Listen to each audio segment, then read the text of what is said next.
4 out of 10 bats were so excited to hear a bit of good news. The mini galaxy plant, thought extinct since 1981, has been found growing in a gravel path in South Africa.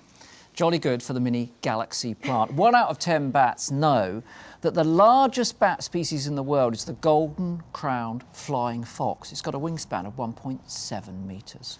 Pretty big, pretty big. Well, red squirrels can jump as high as 2 metres, and the equivalent for us humans, 14 metres. 14 metres. 14 metres. Lots of bats were very excited about that. Leap of faith for that one. 1 out of 10 bats were also very pleased to know that Coon's Kitty's bat is the smallest bat in the world. It's only 33 millimetres long and weighs less than 2 grams. It's also known as the bumblebee bat.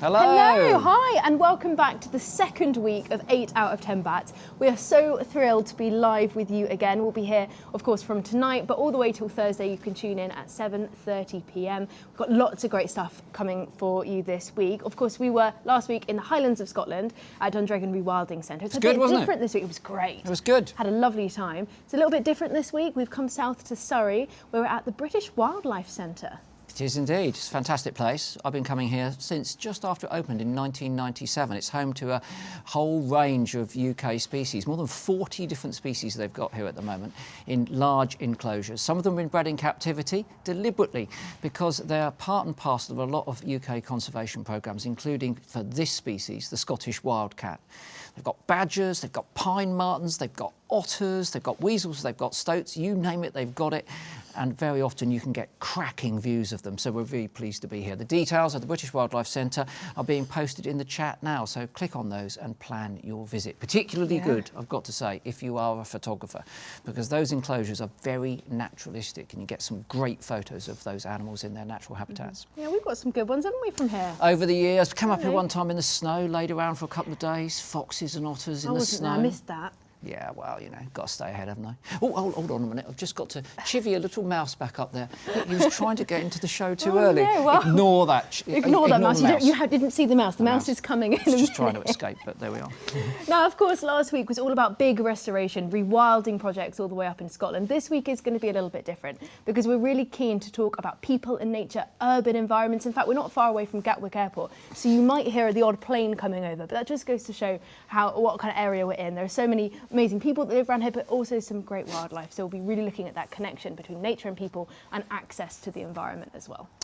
OK, today it's time for Susie to give us another wildlife word of the day. So Susie Dent from Countdown, friend of ours of course, sets a word and asks us for the derivation of that word or its meaning. Now, if you can guess the word and you can post it very quickly on our social media feeds, you could win one of these extraordinarily exclusive mugs. Oh, what a beautiful artefact that is. Only 8 exist in the world. Well, 9 now, actually. There was a bit of a dispute last week about who won one. So we've commissioned one more mug. The first name that we see will win the mug. Yes. Here's Susie with today's word. Here's today's teaser for the word of the day.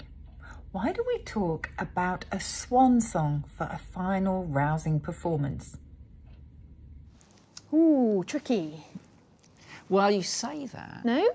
Well, think about the names of some of the swans that we've got in the UK. Oh, OK, that's a big clue. And maybe think a bit sort of classical times. Think a bit of myth and mythology. Am I giving too much clue? I think you've given quite a lot of clues. Too many clues. I think I've got it. And Susie's ones are really hard. Can I just say, like, everyone who's been getting them has been really hot on the ball with this. Because I don't know. Schmooze. Schmooze. That was a good one of my favourites. I know, I saw a schmooze earlier on and I actually said, look at that schmooze. Oh no, we've got an escapee mouse. Coming back to that in just a second. It's the joy of live animals at the British Wildlife Centre. Mouse wrangling. But it's not just the two of us, is it? And it's certainly not just this gorgeous little mouse, which we'll come on to in a minute. We're also joined by 2 new presenters who are going to tell us some fantastic stories about what they're passionate about and really kind of get into the wildlife that lives here.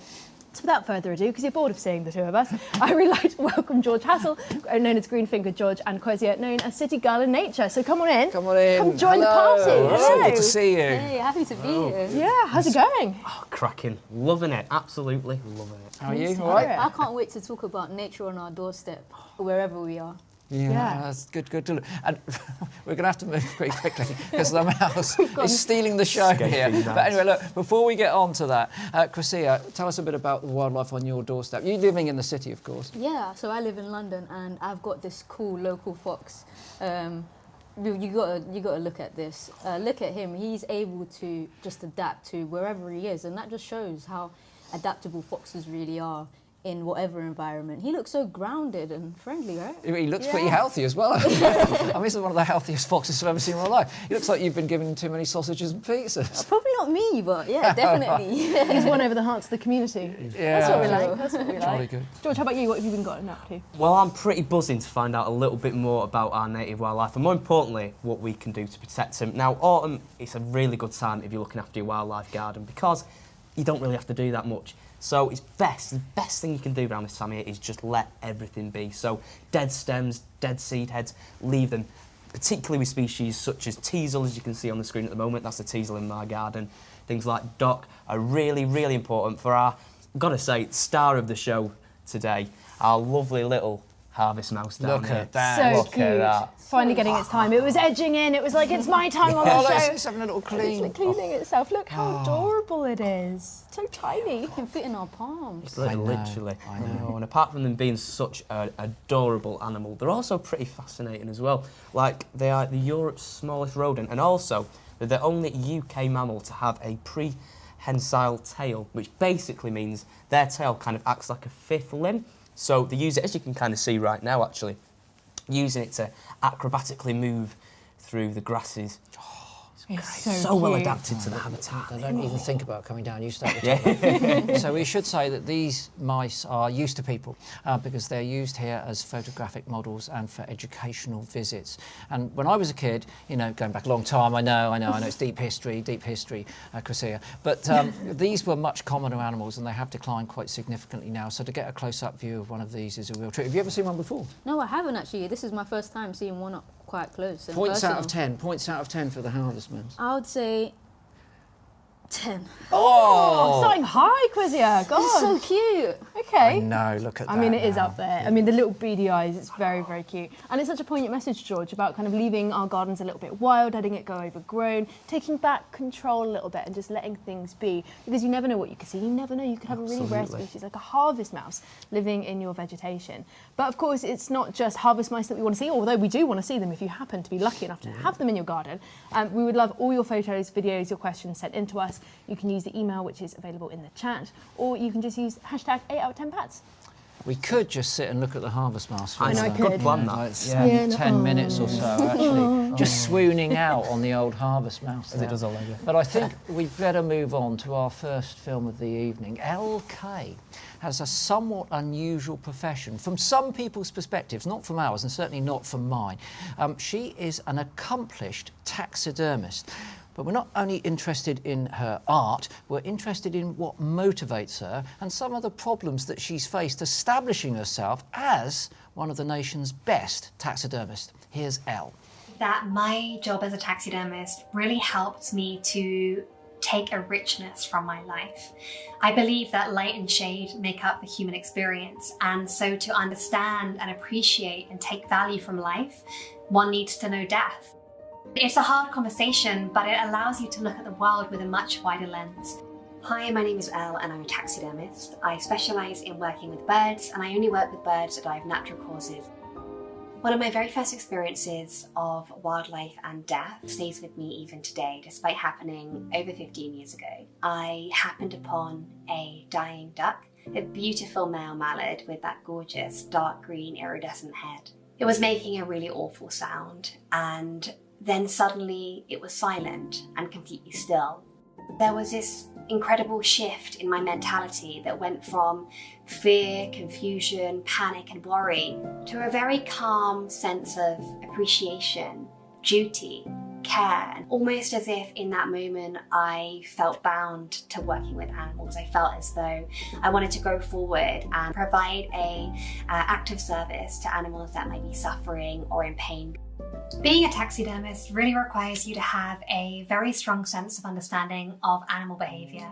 Although we're creating one rigid pose, I like to think of my work as being a pose between two poses. It's a transient moment. You have to really pay attention to how all of the poses are connected to one another.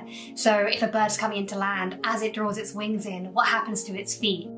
The best taxidermy, in my opinion, has that feeling that the bird is about to move, the specimen is about to blink.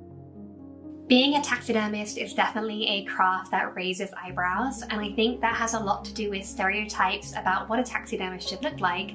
It is particularly unhelpful because they usually paint a taxidermist as somebody who is indulging in a very brutal hobby in a very sinister and macabre way, and that's not an accurate representation of the landscape of taxidermy and doesn't have a foot in taxonomy, conservation, or art at all. I have experienced regular misogyny and comments on my appearance, comments on my background, my ethnicity, and my religion, which in my opinion are completely unrelated to the work. I hope my work speaks on merit and not a reflection of what I look like or what I should look like. In truth, it wasn't until fairly recently that I finally found the confidence to be vocal about my love for the natural world. I remember every time I tried to vocalize my interest and curiosity, it was something that felt deeply uncool, and so I buried it for many years. Now I feel as though it's completely all-encompassing and completely taken over. As a taxidermist, you're able to see things and the harmonies of the world and allow yourself to draw on the richness of understanding the entire ecosystem as a whole and not just individual components. You see how everything is connected. You see how a small bird might be pretty and beautiful to look at, but how it helps to pollinate flowers because the pollen spores stick to its feathers, or how a Eurasian jay will bury an acorn which will ultimately grow a tree. And I see the small birds being food sources for an apex predator. There is a greater cyclical synergy at play, and I think it also helps you to care more about more, because if you understand how everything is connected, then you are much wiser to why everything needs its space and everything deserves its place. What a fascinating video that was. And I mean, so beautiful as well. I know.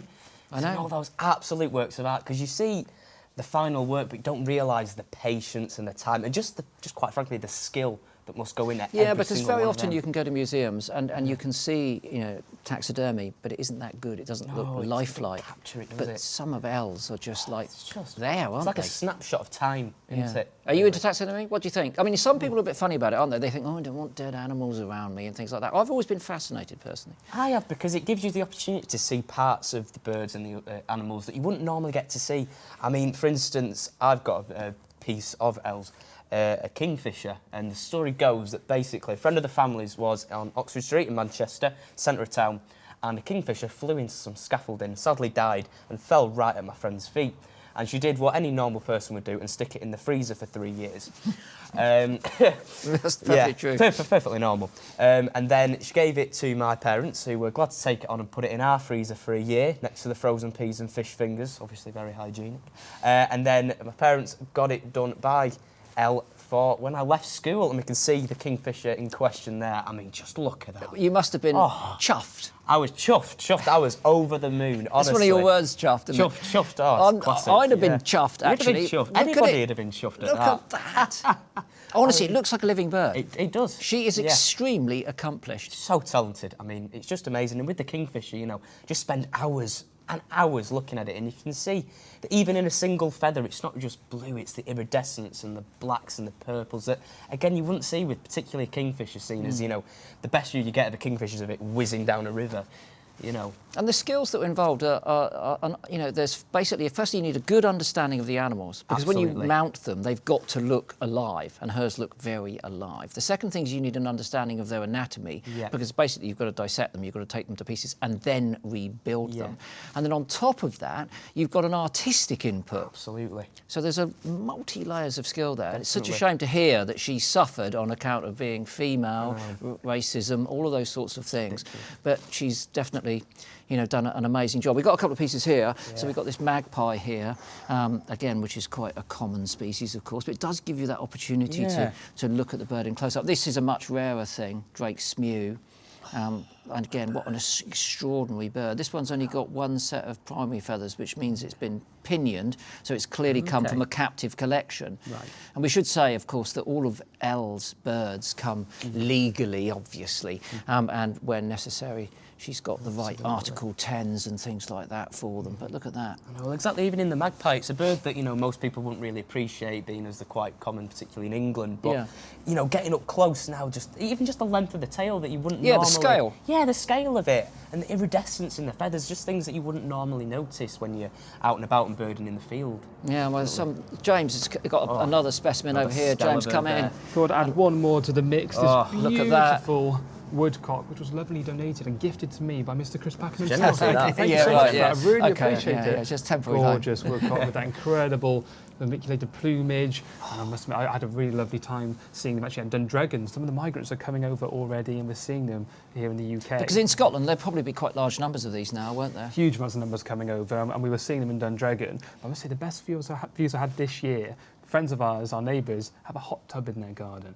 So in early spring, we went in there, we were sitting with our glass of wine, and there was roding woodcock right above us, which is probably the most fancy birding experience I've ever had. Yeah, that's pretty cool. Man was stood in a bog somewhere on the moors, like, drowning in rain. Like, a bit more typical, bit more typical. But what a bird. Again, like you were saying, George, just a chance to look at all the tones of brown and all of the colours in that extraordinary plumage. Barring on the head and things. Just little amazing. All right, enough of taxidermy. What have you been up to? So I was tasked earlier today by Lucy Lapwing, our live producer. She said, can you go out and get some animal sensors for us? So I went out and I took a visit to the wildcats, the Scottish wildcats that we have here at the British Wildlife Centre.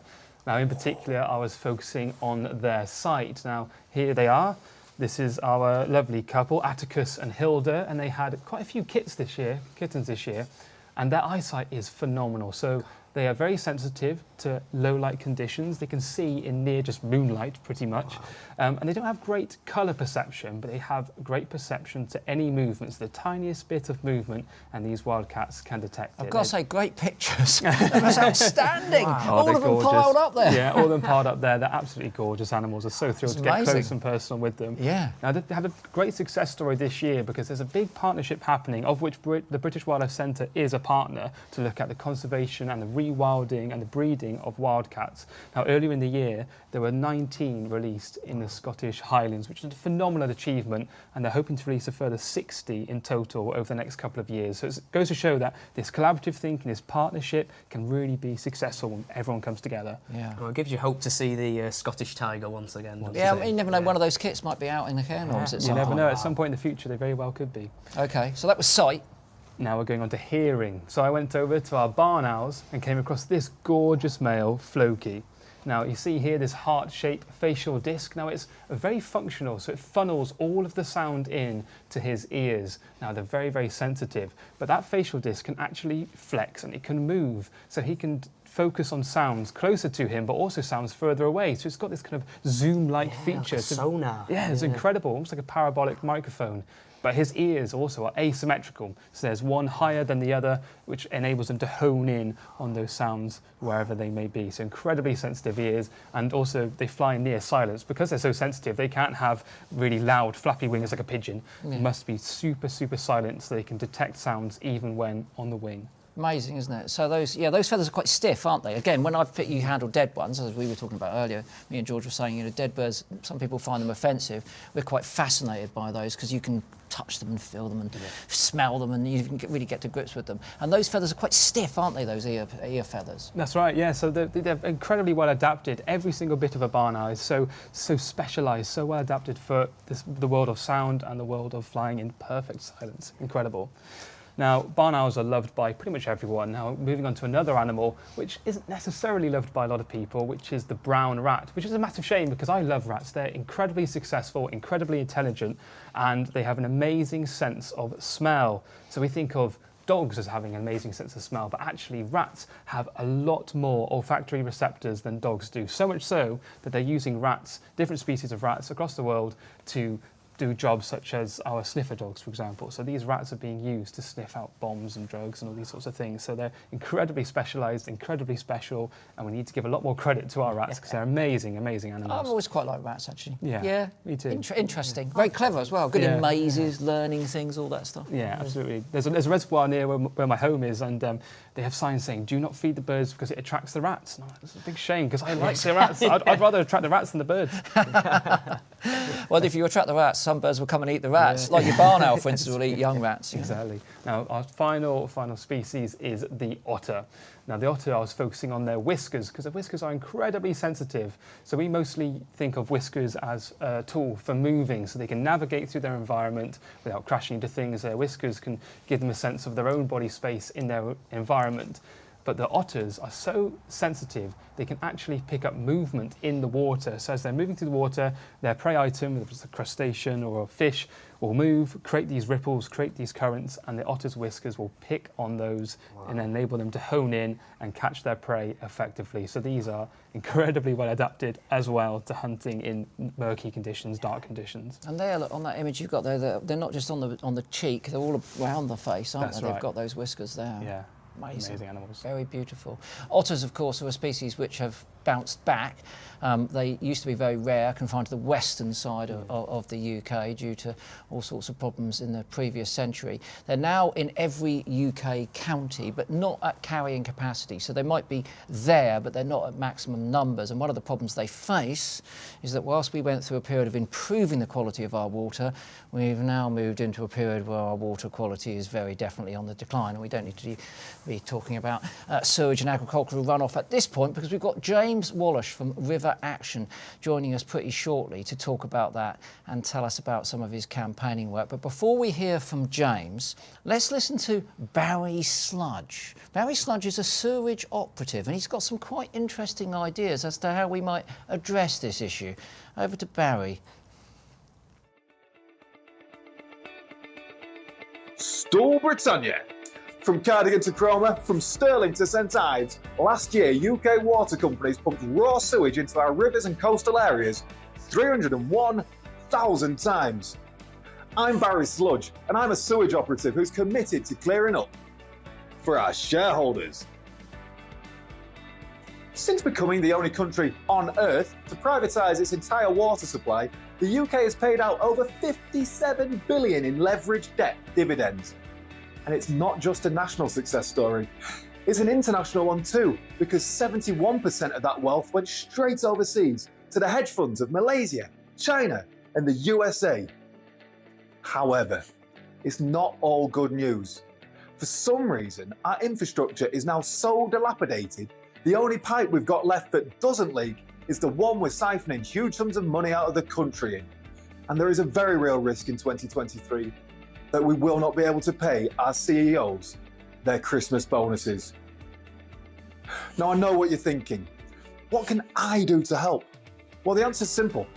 Earlier today, I drove to my local site of special scientific interest and babbed straight into the chalk stream there, thus relieving the pressure on both my bowels and our crumbling Victorian sewer network.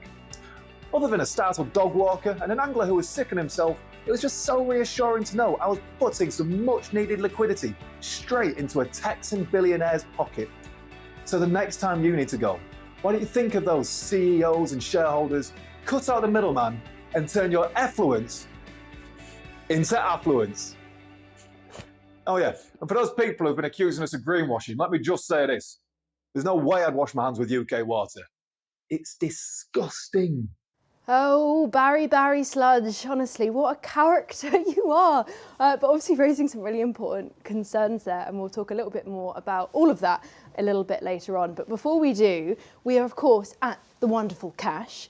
Now, it wouldn't be 8 out of 10 bats without it. I say that, we've only been going on for a week, but it's a very important part of the show where we gather all of nature's treasures on a table and discuss what we can kind of find when we're out and about. And that's the theme for today's episode. It's all about things we can find in urban environments when we're walking around. That's what we've got. Some of my favourites, in fact, are the pine cone. For me, I also like to call this nature's stress ball. Give that a feel. You know, I've never referred to a pine cone as nature's stress ball, but it's got that kind of movement to it, isn't it? And I feel calmer already. And just look at the structure of it, the symmetry. It's beautiful. Yeah, there's something in that, isn't it? Because it's people subconsciously look at like symmetry and it actually improves their mental health. So I guess that's exactly why we gravitated towards pine cones. I mean, it's just, oh, it feels, the texture is really satisfying. I'll put that down because I'll be doing that all the time. And of course, conkers. You can find these everywhere as well. They're just wonderful. You can create loads of different creative things like we have, in fact, with this one. Is that a bat? Looks like a bat, right? Looks like a bat. It's pretty good. And I guess conker crafts, you can say, in fact, because you can create bracelets, necklaces, and all types of fancy things. Yeah, it's pretty good. I remember as a kid, my school had, you know, a beautiful tree. There's so many conkers everywhere, and I would fill my blazer pockets to the brim with conkers, and my mum would be like, Meg, you don't need any more. But it was fun. It was important because we would use them to like put a string through and play like conker smash, and then obviously the one that broke lost, and the stronger ones won. It was great fun. Yeah, childhood memories. I remember playing that for sure. Yeah, no, it was really good. And of course we've got here as well, this is really good. We were out earlier on, this has come from the British Wildlife Centre as well. These growths on the bottom of this oak tree here. Now these are galls. Now galls are essentially abnormal plant tissue that forms due to, well, an invasive other organism. So it could be another plant, it could be an animal, it could be a virus, it could be a fungus. And the plant's response is to produce these kind of abnormal tissues to help kind of protect itself from that infection, I suppose, which is kind of cool. And those are actually brown, so I guess they're ready to fall off as well, technically. Yeah, but there's a load of diversity of them, aren't there? There's quite a few. There's so many other ones, including the spiked pea and the smooth pea gall. Spiked pea and the smooth pea. Look, that's quite pink. Both develop singly or in small groups, and they vary from different colours, from yellows to pinks. But as you can see there, on this screen, they're on the red side of the spectrum, especially the smooth pea. As you can see, it's on the upper side of the leaf, so that's what causes it to become deep in red colour, which is because of the sunlight, essentially. Yeah. I guess it just kind of warms it up a bit. It's a bit like, you know, ripening. I don't know if that's the right word, but it kind of creates that change in pigment. Definitely. And then we have another one, a fungus actually, that infects the female alder catkins. And can you see how it's like tongue? It's like a tongue appearance. It looks like a chameleon's just gone bleh and just stuck its tongue out. It's quite a weird. Do you know what? I've never seen that before. Neither have I. It was my first time, and it's really amazing what nature kind of creates and inspires us all in different ways. Yeah, exactly. Who'd have thought like an abnormal growth on a plant would look like a chameleon's tongue?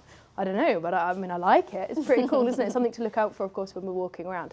Now, another thing that I get really excited about, and you wouldn't necessarily expect this in the heart of cities, is actually looking for evidence of animals, but even really secretive things like water voles. Now, we were sent in this photo by Ian Harris of a water vole munching.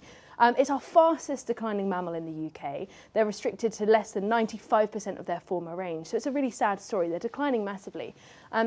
So it's a real treat to be able to see them. But I know that they're in the heart of Glasgow, they're in the heart of Southampton. They are kind of in our cities if we know exactly where to look. And whilst they are a secretive, shy mammal, you can find evidence of them located around. And I'm going to show some of that evidence you can look out for when you're walking along the riverbank. So this is one such pet. Now, obviously they are herbivores, they eat lots of different types of vegetation, but what you'll notice at the top here is that all the edges have been munched off at precisely a 45-degree angle.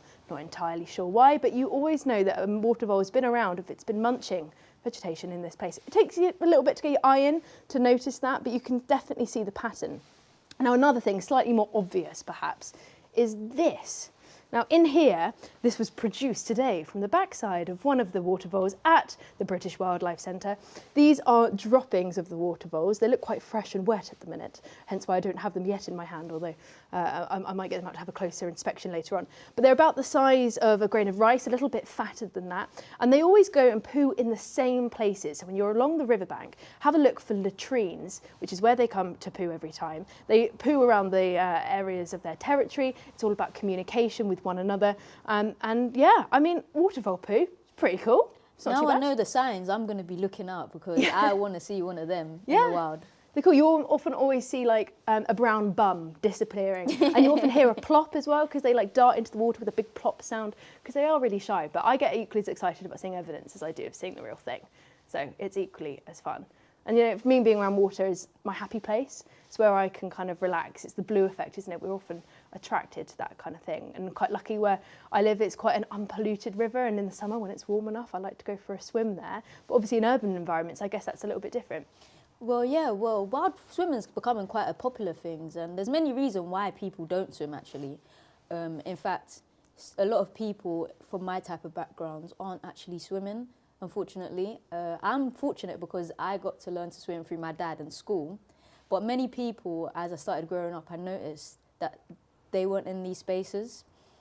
Through my involvement with a film called Blacks Can't Swim, I was able to come across the statistics, shocking statistics, that 95% of adults and 80% of children do not swim.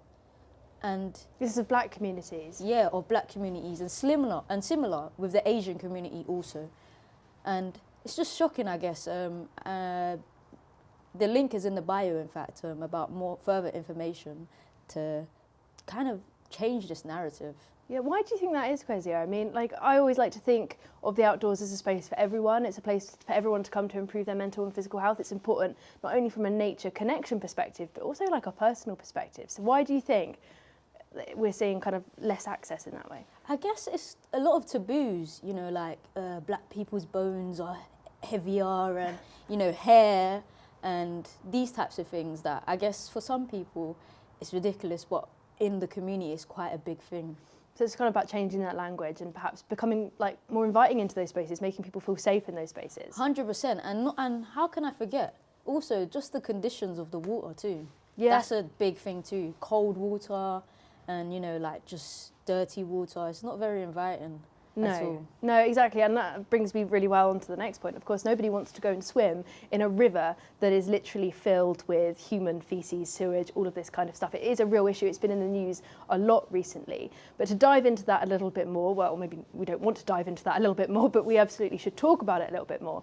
We're going to have a conversation with James Wallace, who's the CEO of River Action. He's going to be chatting to Chris about the issues.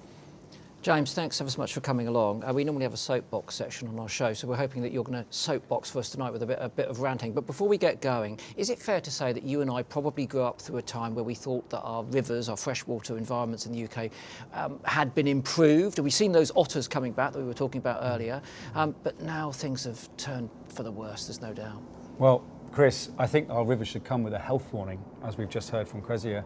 I was just on holiday with my children, Flora and Annabelle, 14 and 16 years old, down in Cornwall, and we were walking around the Loo Pool near Helston on the Lizard, and we were shocked to see an algal bloom at the end of October, and that algal bloom has been created by excess nutrients from sewage, from Southwest Water, and also from agriculture, and despite about 15 or 20 years of action to try and clear it up, unfortunately, as you're alluding to, our waterways across the nation are in a very sad situation. What are the stats? Because, I mean, a lot of people will not see that when they look at their water, ponds, rivers and so on and so forth. It won't have that green algal blue. To them, it will look like clean water, but it's not. No. Well, it couldn't be further from the truth. So, unfortunately, if you look at agriculture, there are about 26,000 tonnes of phosphate that leak into our rivers from fields, and that's from when slurry, manure from, say, for example, intensive poultry units.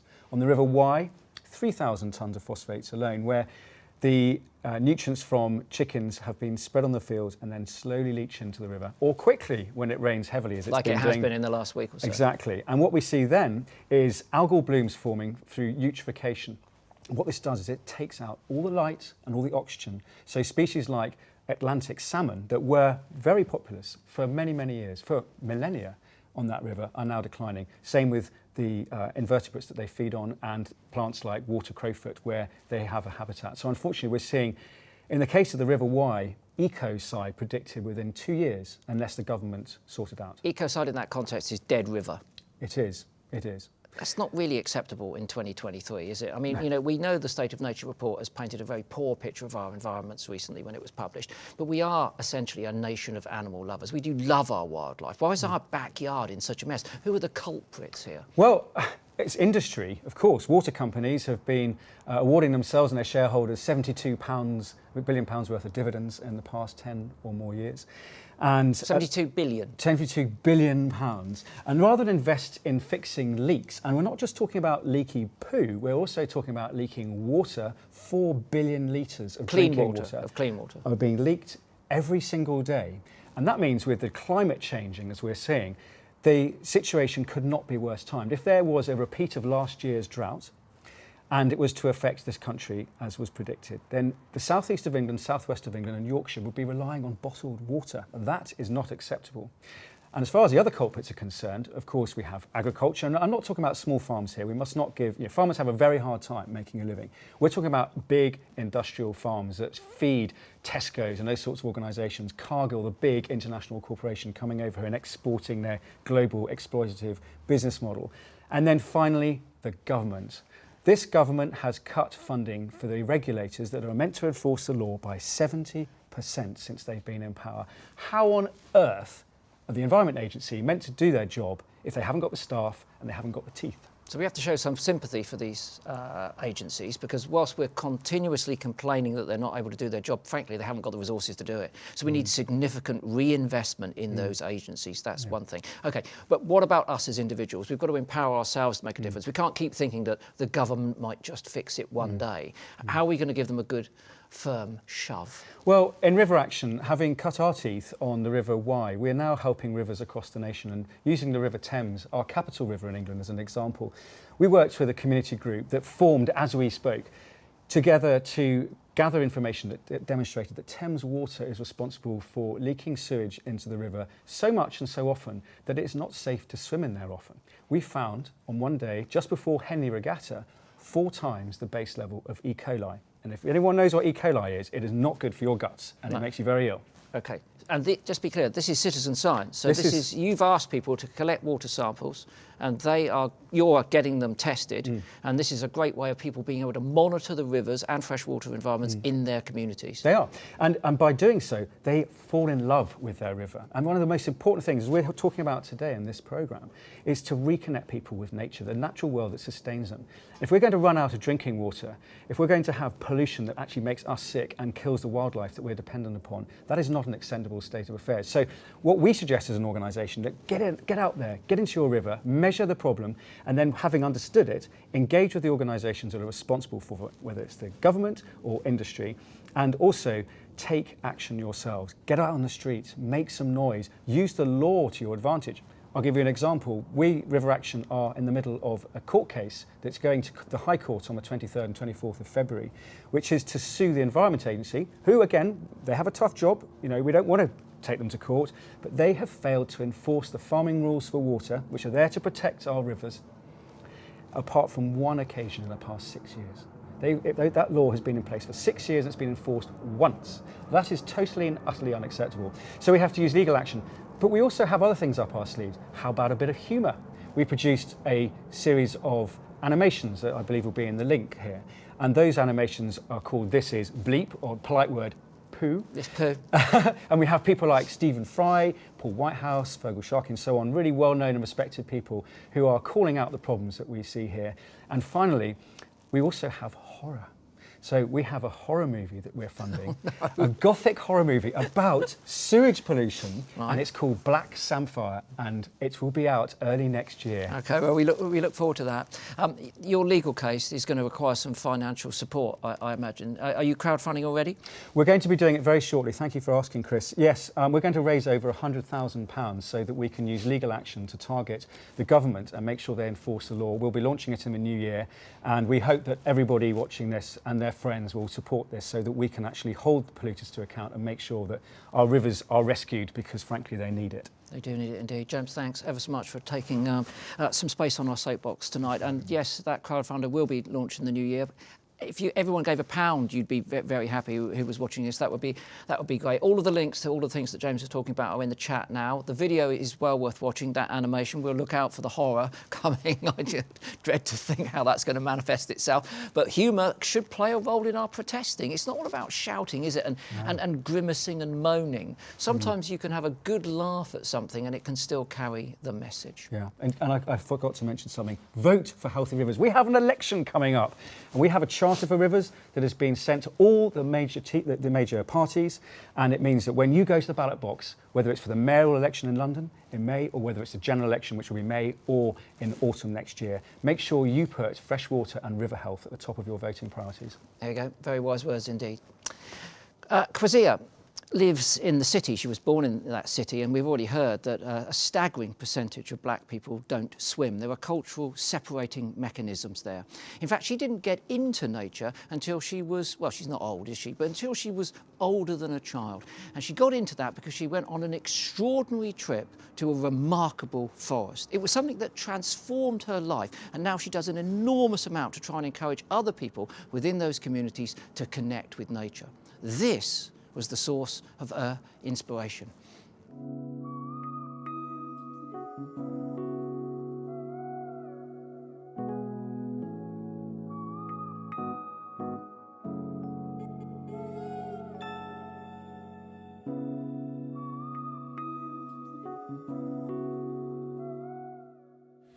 Hi, I'm Kwazia, also known as City Girl in Nature. My love and passion began after a life-changing expedition.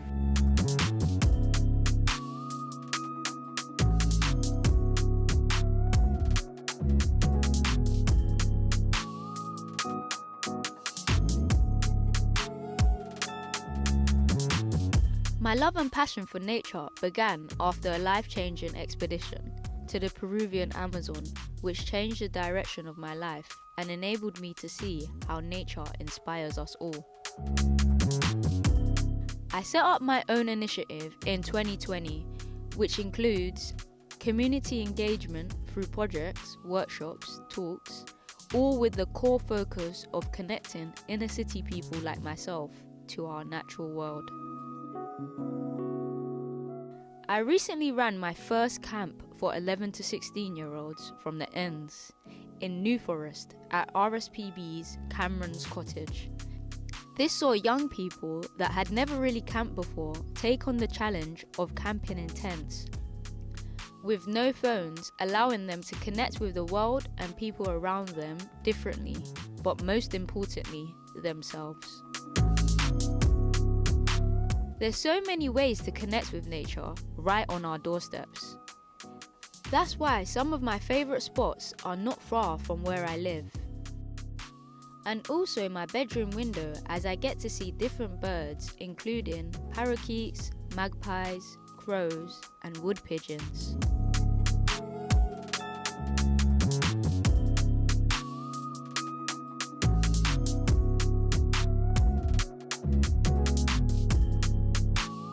Hope you join me on my new adventure with 8 out of 10 bats.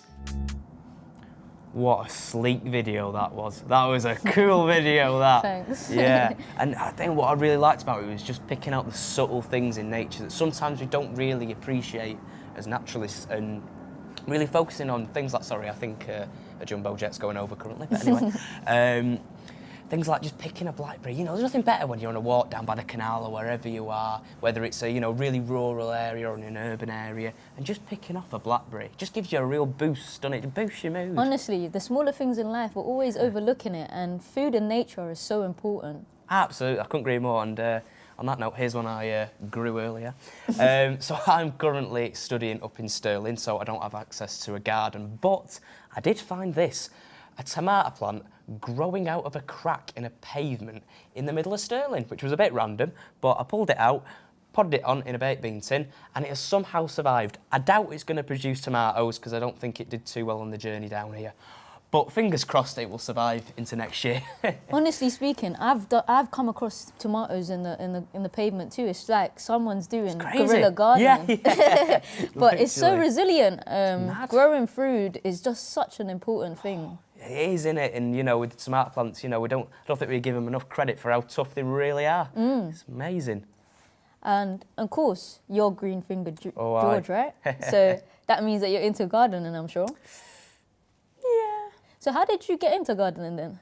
Well, it was partly my mum and my dad, you know, particularly my dad, when we were sort of building the garden together and things like that, you know, at quite a young age, sowing seeds. And then my mum as well, with lots of community projects and things like that. Cool. That's linked nicely into my friend Cam, actually, who was a part of my camp, and he's a recording artist and founder of All Things Off Grid. Here's Cam. Cameron here, founder of Off Grid. So when Off Grid was first conceived, the main objective was to connect urban people into nature.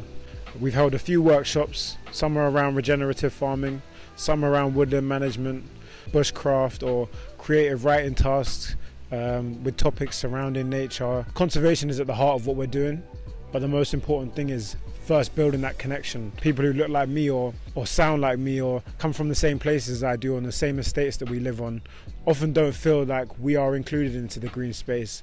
So that's the first objective, is to break that down and find out what your interests are.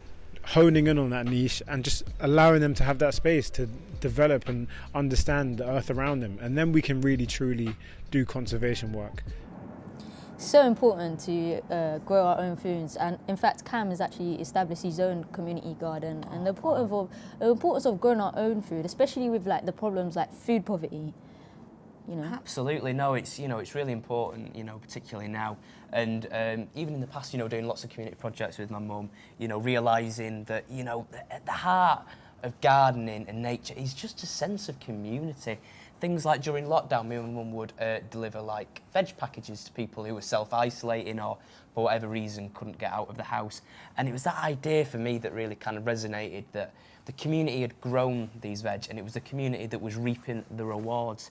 And it shows that, you know, whilst there may be, you know, economic situations and, you know, real hardships right now, that, you know, by supporting each other and doing these things that really brings us together, it can just give a proper sense of fulfillment. Definitely, and the taste, right? You've been doing it for a while, George. I'm sure. How long you been? Oh, look at you. Quickly move on from that one. You've been doing it for a while, but yeah, it must be so satisfying. Oh, absolutely. I mean, you know, on like a sort of annual basis of thinking, you know, I planted this seed, I grew this plant, that's, you know, you get that satisfaction, but on a wider level as well, you know, seeing the, you know, the happiness on people's faces, and kind of like you with the people that you meet along the way, that you see their happiness and that gives you a boost as well. Honestly, it's all about that kind of togetherness. Absolutely, absolutely. And from one community project to another, we're going to head over to Warren Farm at Norwood Green in Ealing, which is a 61-acre piece of land that is being rewilded. So Kabir has headed over to take a look. Tucked away in urban Middlesex is a hidden ecological jewel. Situated between housing, a railway and a motorway, a place like Warren Farm probably doesn't come to mind when you think of skylarks. Yet a quarter of London's population lives here, along with rare clovers, yellow-necked mice and at least 3 species of owl. Unfortunately, the site has been threatened by development. Ealing Council plan to build sports pitches here, effectively de-wilding the entire meadow. But in 2021, locals set up a campaign to grant the site local nature reserve status to protect it. And at the moment, their petition currently has 23,000 signatures. Today, I'll be talking to Katie Boyles, campaign organiser at Warren Farm Nature Reserve, to find out more about the incredible wildlife that lives here and the impacts of the council's plans. So Katie, this place is brimming with life. I mean, I've seen 4 raptors in the space of 10 minutes today. It's incredible. And when I come here at any time of year, there's always so much to see. So how did this place become such a haven for wildlife in the first place? Well, Warren Farm, as you can see, is a huge 61-acre site, and it used to be, back in the day, used for sports, and prior to that it was, as the name suggests, it was a farm. And then 15 years ago the site was abandoned by Ealing Council, which meant that all these seeds that were hiding in the seed bank underground had never had the chance to show themselves, got the chance to grow. And as a result of that, that attracted all the amazing wildlife that we see here today. Now, a part of that fantastic wildlife are the rare species, the skylarks and the rare clovers. What enables these rare species to thrive here at Warren Farm? Well, 1/4 of London's skylark population nest here, and part of that is because of the sheer expanse of the site. So there's no trees or hedges or fencing for predators to perch, which can pick off skylarks' chicks. And the wildflower meadow we have here is basically a free restaurant with an amazing menu on it. And if I was a skylark, I would live here too. So we have all these amazing wildflowers which attract insects, and they give seeds and there's spiders for all the chicks to run around and eat. What's also interesting about Warren Farm overall is it's not just about the rarities, it's about the abundance of common plant species as well that attract the amount of wildlife that we have. And to really care about plant biodiversity is also caring about the health of insect and bird biodiversity as well. I couldn't have imagined seeing the campaign get to where it's got to at the moment. I mean, there's 23,000 signatures on the petition. There are councillors, there are peers, there are TV presenters supporting the campaign, giving the skylarks a voice, I guess. But I wanted to ask you, in an ideal world, what would the future of Warren Farm look like? Let's say when we get local nature reserve designation, that will give a certain protected future for all of the wildlife that lives here, for our barn owls, our hedgehogs, our skylarks, our rare plants, for our wildlife and for the community that have fallen in love with this place. I would love to see a small eco-wildlife hub here where children and adults can come and learn about the amazing rewilding that's taken place here, and to learn about nature on their doorstep within Warren Farm and the Brent River Park. As you've heard from Katie, this place is very special indeed.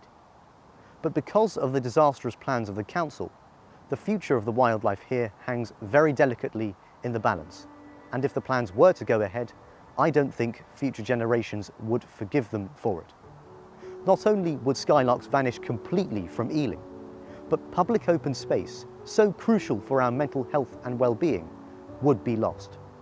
Now, sport is important, but the council has already stated they have more suitable sites which they can redevelop for sport. They claim that their plans are in the best interests of locals, but we simply can't afford to lose all of this. So I urge you to sign and share the Warren Farm Nature Reserve petition so we can get Warren Farm the status it deserves in order to protect its wildlife for the future. Ealing was once known as the Queen of the suburbs. Let's make sure she doesn't lose one of the most important jewels in her crown. I love that. I love Kabir. What a man, what a legend. Yeah, he really is, isn't he? He's done some great films for us, and this one's really great, obviously, all about community again. And I love that kind of do-it-yourself attitude. It's like, well, no one else is going to do it, we'll just kind of get on with it on our own. That's the best, I think that's the best philosophy, to be fair. Yeah, and it's brilliant just to see the results coming out of Warren Farm, so massive, thank you and congratulations to all the team at Warren Farm, and of course, Kabir, all the links are in the chat. Now, of course, Chris, I don't know, we've got a Gatwick plane flying over right now, so sorry about the audio. Yeah. Now, earlier on in the day, Chris posted something to his Twitter. It was, of course, Skull of the Day. And I'm really pleased to say that Old Long Dog was the first to get this one right, which is quite a Twitter handle. And the skull in question is this one. Now, this is a beautiful skull. Now, have a look at all the details of this here. You've got obviously some strong teeth here, but what really gives it away is this part. Now, this is called a sagittal crest, and all animals with a really strong biting force have this. Basically, a muscle attaches to the sagittal crest. It goes all the way around the brain case here, and it attaches to the lower jaw on this little indent here. And what happens then, that muscle is able to snap shut at a much bigger force, so therefore the animal with the biggest sagittal crest probably has the largest bite force. And, well, the answer of the skull is, of course, a badger. So well done to everyone who got that right. It's one of my favourite animals. You can see that they're obviously that characteristic black and white stripes which actually goes all the way back to where bears and wolves used to roam the UK, because essentially it was a warning. It was like, if you come at me in the dark, you've got this contrasted pattern on my face, I'm going to bite you, potentially. So it's kind of just to point them out. Cortex, Yeah, So exactly. get one of them. Are you kidding? Christopher, you can't keep stealing the skulls. You kept doing this last week. I thought we'd had enough of that by now. The point is that this is my skull, Beast. You know, this is my skull. Okay, and you know, I loaned this to you, and when I loaned it to you because you said, "Can I borrow your skull to take to school to educate young people?" I said, "Yeah, no, of course, yeah, it's a precious skull. Look after it. Look at it now. Look, it needs to go to the dentist. There's loads of teeth missing out of it." I don't think there are many teeth missing. I feel like you gave it to me like that. Sorry. You always just like to blame me for things when actually you are kind of forgetting things yourself now. You know, I feel like you might have just lost a couple of teeth. I haven't forgotten how to nudge people off the back of some straw bales quite violently, though, I can assure you of that. No, I'm just going to lean over this way now. Okay, shall we move on to Susie, who set us the word of the day? It was swan song, swan song. Now, we were offering a prize, one of the mugs, to the person who got it right. Well, before we hear who got it right, let's hear from Susie to see what she tells us about the origin of the phrase or word swan song. The question was, why is a fine or rousing performance known as a swan song? Well, there was a belief that persisted for centuries since classical times that swans are born mute, and they remain mute all their lives until the final moments just before their deaths, when they burst into beautiful, mournful song. And that gave us the idea of a swan song. In fact, I think, as Chris will tell you, swans have a whole variety of noises, but it's a beautiful metaphor. Of course. Yeah. Of course. Obviously, now I think about it. Yeah. Makes sense. It does make sense, and it's one of those things we like a bit of myth and legend that comes into it. Of course, it's not true, as Susie pointed out. Our swans are actually quite vocal, although I wouldn't call them singers.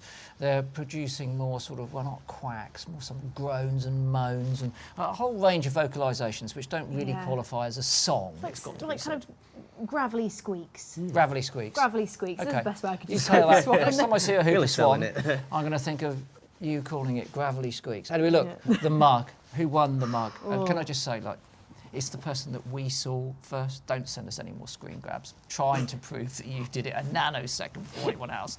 Megs, who won the mug? Well, the proud winner of this limited edition 8 out of 10 Bats mug. I hope it's going to sit on your mantelpiece. It might be framed, I don't know. You might give it away as the top Just present. don't put it in the dishwasher, that's all I can say.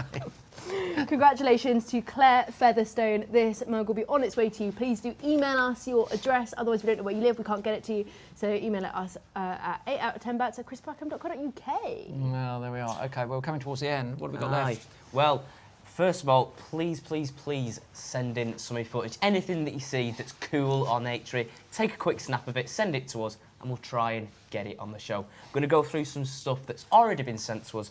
First up, we have got a photo here from Emily Hobson. Now, at first, you might think that this is a dolphin, whereas, in fact, this is an incredible species. This is the bluefin tuna, the largest of the tuna species. Now, Emily and her husband saw this off Land's End, feeding quite close to the shore, and for the first time, bluefin tuna have returned to our waters in 20 years. Now, this is a massive, big positive thing. This is incredible, a species that we haven't seen for all that time back here.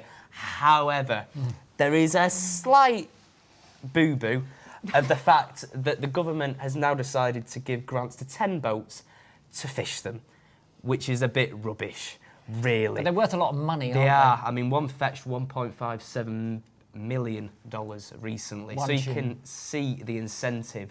But you've got to weigh up whether we go for the incentive of this will boost our economy or the incentive of we've got a fantastic animal back. We've got tuna. We've got tuna in our waters. Well, sorry, but I can't reinforce that enough. That's so cool. It's older than you, in fact. Oh, thanks. But but rather than that, tuna, I've got tuna. Yeah, so exactly. cool. It's such a long-lived species. They take so long to mature and reproduce. Do we want to be like fishing them the moment we've got them back? Exactly. They've set a limit, haven't they, of 65 tonnes, I think. It's a lot. It sounds like a lot to me. I'm not making making excuses. I just think that we should give them a chance to settle in before we start exploiting them personally. But there we are. Well, next up, this photo was sent to us with a bit of a question from Lucy Tristman. She said, we were walking on the beach in Northumberland and found this feather. Any idea what it is? Well, it's got quite a distinctive marking there. You've got all those different brown shades. They're quite stripy. It's a relatively small feather. And I'm pleased to say, Lucy, this is the feather of a curlew. I'm quite envious. I don't have a curlew feather like this, but it's pretty nice. That would be framed up and put on my wall if I had it. Nice feather. Katie White sent us this photograph of a hummingbird hawk moth. Now, that's not unusual in the UK anymore. Things have got warmer. We're seeing a lot more of these insects. They were formerly migrants. They now, in fact, breed here. What's unusual about Katie's photograph? It was taken in the last few days. So what is a hummingbird hawk moth doing out at this time of the year? Well, I can tell you, Katie, that they overwinter as adults, not as eggs, pupae, or larvae. And those adults find a crevice in a crack or a wall or behind some bark, and they'll rest there. But if it warms up during the winter, they are apt to wake up and do a bit of buzzing around looking for nectar. Whether it always pays off or not, I don't know. But in your photograph, it certainly was. So I don't think you have to worry about your hummingbird hawk moth. It's probably going to settle down pretty soon. What else we got? Next up, Makes sense.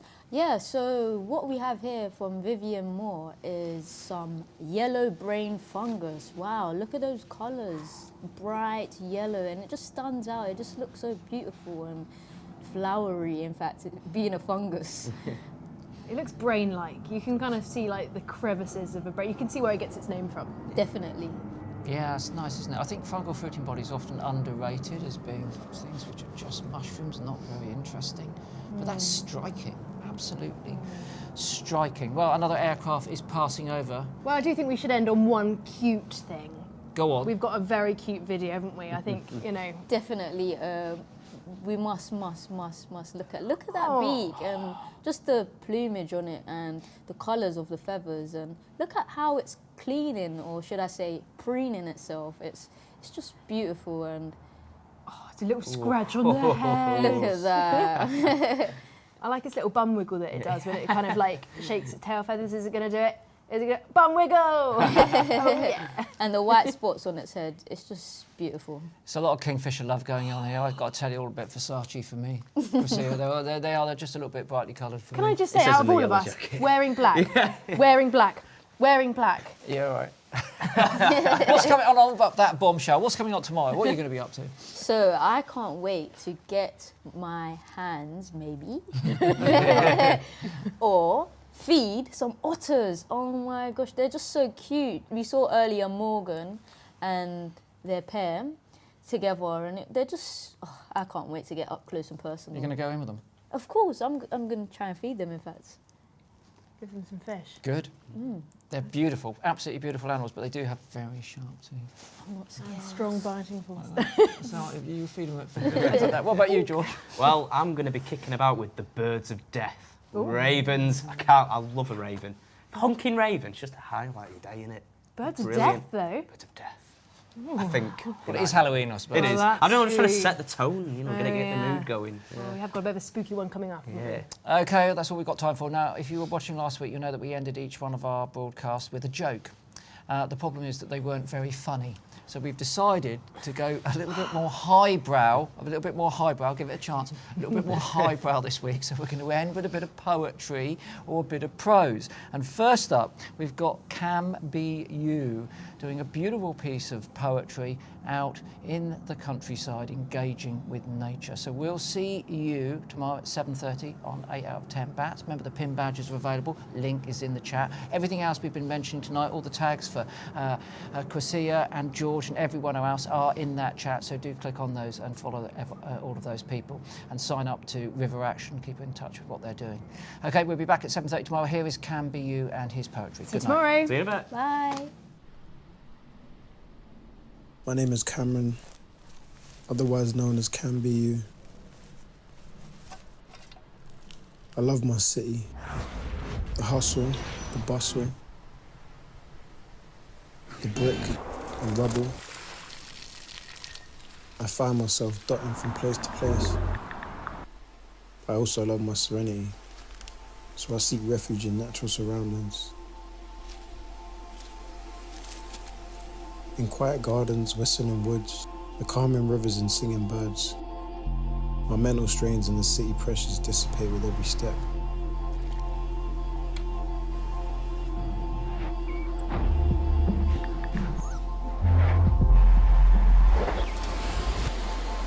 I feel a duty to protect these lands. I often do with my own two hands.